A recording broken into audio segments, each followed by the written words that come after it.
there are two things that are really readily available to elevate us to 5.5 economic growth. And at 5.5 economic growth, you are in the business of being a six-packer and delivering economic miracle.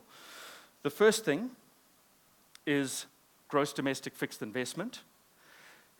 Here we can reflect on ourselves for a moment. The private sector in South Africa is fairly cowardly, and we display an attribute called crowding in.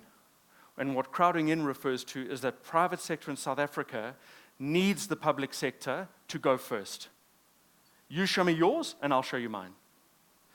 The flipping of the switch at Medupi a few weeks ago is an important moment in the evolution of the delivery of South Africa's gross domestic fixed investment. I can promise you two things. These are two very safe forecasts. All of the gross domestic fixed investment will be over budget, and it will be behind time. And that's not unique to South Africa. That is a universal. If you were doing public projects on the moon, public projects would be over budget and behind time.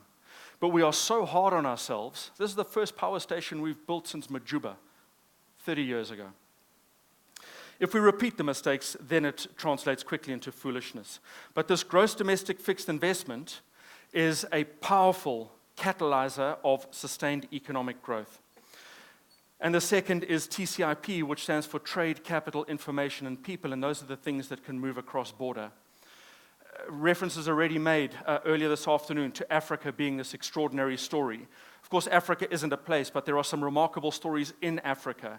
Zambia, Uganda, Kenya are doing unbelievable things in the six-pack arena.